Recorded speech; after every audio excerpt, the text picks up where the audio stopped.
Hi dears, welcome back to Queens Counter. ഇന്ന് ഞാൻ വന്നിട്ടുള്ളത് ഒരു സ്നാക്ക് റെസിപ്പിയുമായിട്ടാണ്.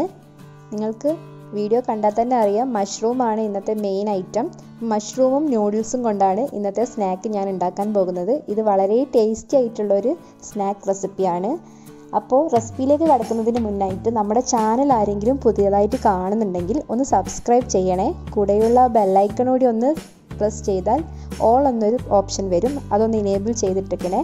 അപ്പോൾ നമുക്ക് വീഡിയോയിലോട്ട് കിടക്കാം. അപ്പോൾ ആദ്യം തന്നെ ഞാനിവിടെ ഒരു പാൻ ചൂടാക്കാൻ വെച്ചിട്ടുണ്ടായിരുന്നു. അതിലേക്ക് 1 ടേബിൾ സ്പൂൺ ഓയിൽ ഒഴിച്ചു കൊടുക്കുന്നുണ്ട്.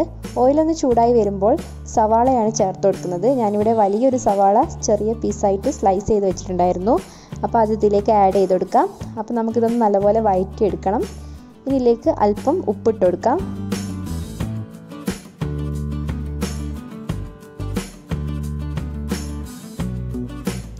ഇനി ഞാൻ ഇതിലേക്ക് ചേർത്ത് കൊടുക്കുന്നത് ഇഞ്ചിയും പച്ചമുളകും വെളുത്തുള്ളിയും കൂടി ചതച്ചെടുത്തതാണ്. ഇത് ഏകദേശം 1 ടേബിൾ സ്പൂണോളം വരും. അപ്പോൾ നമുക്കിതിലേക്ക് ഇത് ഇട്ട് കൊടുത്തിട്ട് ഇത് പച്ചമണമൊക്കെ ഒന്ന് മാറി വരുന്നവരെ ഒന്ന് വഴറ്റി കൊടുക്കാം. ഇനി ഇതിലേക്കുള്ള മസാലകളൊക്കെ ചേർത്ത് കൊടുക്കാം. അപ്പോൾ പ്രത്യേകം ശ്രദ്ധിക്കണം, ഫ്ലെയിം ഒന്ന് സിമ്മിലാക്കി വെക്കണം. അപ്പോൾ ഞാൻ ഇതിലേക്ക് ചേർത്ത് കൊടുക്കുന്നത് 1/4 ടീസ്പൂൺ മഞ്ഞൾപ്പൊടിയും 1/4 ടീസ്പൂൺ മുളക് പൊടിയും 1/4 ടീസ്പൂൺ ഗരം മസാലയും 1/4 ടീസ്പൂൺ ജീരക പൗഡറും 1/4 ടീസ്പൂൺ പെപ്പർ പൗഡറും പിന്നെ 1 ടേബിൾ സ്പൂൺ നൂഡിൽസ് മസാലയും കൂടിയാണ് ചേർത്ത് കൊടുക്കുന്നത്. അപ്പോൾ ഇതിലെ മസാലയുടെ പച്ചക്കുത്തൊക്കെ മാറുന്നവരെ നല്ലപോലെ ഒന്ന് വഴറ്റിയെടുക്കണം. അപ്പോൾ ഇതൊന്ന് വഴന്നൊക്കെ വരുമ്പോൾ ഇതിലേക്ക് ആവശ്യത്തിനുള്ള ഉപ്പും കൂടി ഇട്ട് കൊടുക്കാം. അപ്പോൾ നമ്മൾ ഇതിലേക്ക് ഇനി ചേർത്ത് കൊടുക്കുന്നത് തക്കാളിയാണ്. ഞാനിവിടെ ഒരു മീഡിയം സൈസ് തക്കാളി ചെറുതായിട്ട് അരിഞ്ഞത് ചേർത്ത് കൊടുക്കുന്നുണ്ട്. അപ്പോൾ നല്ലപോലെ സോഫ്റ്റ് ആവുന്നത് വരെ വഴറ്റിയെടുക്കണം. അപ്പോൾ നമ്മുടെ തക്കാളിയൊക്കെ നല്ലപോലെ സോഫ്റ്റായി വന്നിട്ടുണ്ട്. ഈ ഒരു സ്റ്റേജിൽ നമുക്ക് മഷ്റൂം ചേർത്ത് കൊടുക്കാം. ഞാനിവിടെ മഷ്റൂം നല്ലപോലെ കട്ട് ചെയ്ത് വെച്ചിട്ട് ക്ലീൻ ചെയ്ത് വെച്ചിട്ടുണ്ട്. അപ്പോൾ നമുക്കിതിലേക്കൊന്ന് ആഡ് ചെയ്ത് കൊടുക്കാം. നല്ലപോലെ ഇതൊന്ന് വഴറ്റി കൊടുക്കണം.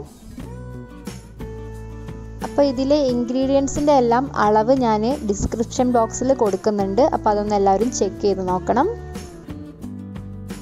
അപ്പോൾ നമ്മുടെ മഷ്റൂംസൊക്കെ നല്ലപോലെ വേവിച്ചെടുത്തിട്ടുണ്ട്. ഇനി ഇതിലേക്ക് കുറച്ച് മല്ലിയില ഇട്ട് കൊടുക്കാം. അപ്പോൾ നമുക്കിത് നല്ലപോലെ ഇളക്കി യോജിപ്പിച്ച് കൊടുക്കണം.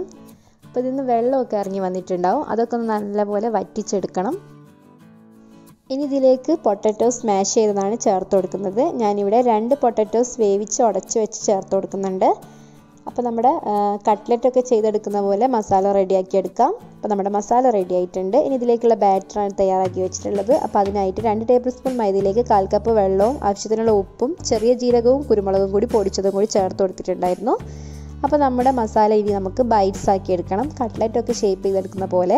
അപ്പോൾ ഞാനിവിടെ സ്ക്വയർ ഷേപ്പിലാണ് കൈ വെച്ചിട്ട് തന്നെ ആക്കിയെടുത്തത്. നിങ്ങൾക്ക് വേണമെങ്കിൽ ഷേപ്പ് ചെയ്യുന്ന സാധനം വെച്ചിട്ടൊക്കെ ഷേപ്പ് ചെയ്തെടുക്കാം. അപ്പോൾ നമ്മുടെ ഓരോരോ ബൈറ്റ്സും നമുക്ക് ഈ ബാറ്ററിൽ മുക്കിയിട്ട് ഈ നൂഡിൽസ് ക്രംസിൽ കോട്ട് ചെയ്തെടുക്കാം. അപ്പോൾ ഞാനിവിടെ 2 പാക്കറ്റ് നൂഡിൽസാണ് എടുത്ത് വെച്ചിട്ടുള്ളത്. ജസ്റ്റ് ഒന്ന് പൊടിച്ചു കൊടുത്തിട്ടുണ്ട്. ഏത് ബ്രാൻഡിൻ്റെ നൂഡിൽസും എടുക്കാം. ഞാനിവിടെ ഇപ്പി നൂഡിൽസാണ് എടുത്തിട്ടുള്ളത്. അപ്പോൾ ഇതേപോലെ ഓരോരോ ബൈറ്റ്സും നമുക്ക് കോട്ട് ചെയ്തെടുക്കാം. അപ്പോൾ നമ്മുടെ നൂഡിൽസ് മഷ്റൂം ബൈറ്റ്സ് ഒക്കെ ഇവിടെ റെഡി ആയിട്ടുണ്ട്. അപ്പോൾ നമുക്കിതൊന്ന് ഫ്രൈ ചെയ്തെടുക്കാം. നമ്മുടെ ബൈറ്റ്സ് ഒക്കെ ഒന്ന് ഫ്രൈ ചെയ്തെടുക്കാൻ വേണ്ടി ഞാനിവിടെ ഒരു പാൻ ചൂടാക്കാൻ വെച്ചിട്ടുണ്ട്. അപ്പോൾ അതിലേക്ക് ആവശ്യത്തിനുള്ള ഓയിൽ ഒഴിച്ചു കൊടുക്കാം. അപ്പോൾ ഇതൊന്ന് ഫ്രൈ ചെയ്തെടുക്കാൻ വേണ്ടിയിട്ടുള്ള അത്രയും ഓയിൽ ഒഴിച്ചു കൊടുക്കുന്നുണ്ട്. അപ്പോൾ ഓയിലൊക്കെ നല്ല പോലെ ഒന്ന് ചൂടായി വരുന്ന സമയത്ത് നമുക്ക് ബൈറ്റ്സ് ഒക്കെ ഇട്ടൊന്ന് ഫ്രൈ ചെയ്തെടുക്കാം. അപ്പോൾ ഇട്ട് കൊടുക്കുന്ന സമയത്ത് ഓയിൽ നല്ല ചൂടിലായിരിക്കണം. കുറച്ച് കഴിഞ്ഞിട്ട് നമുക്കൊന്ന് മീഡിയം ടു ലോ ഫ്ലെയിം ആക്കി എടുക്കാം ഫ്ലെയിം.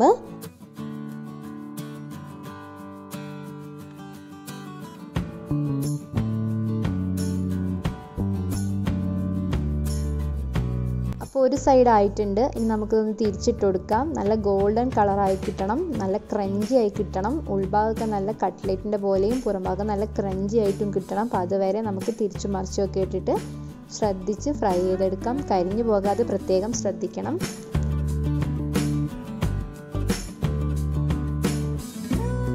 അപ്പോൾ നിങ്ങൾക്ക് മഷ്റൂം കിട്ടുകയാണെങ്കിൽ തീർച്ചയായിട്ടും ഈ റെസിപ്പി ഒന്ന് ട്രൈ ചെയ്ത് നോക്കിയിട്ട് ഫീഡ്ബാക്ക്സ് കമൻസിലൂടെ അറിയിക്കണം.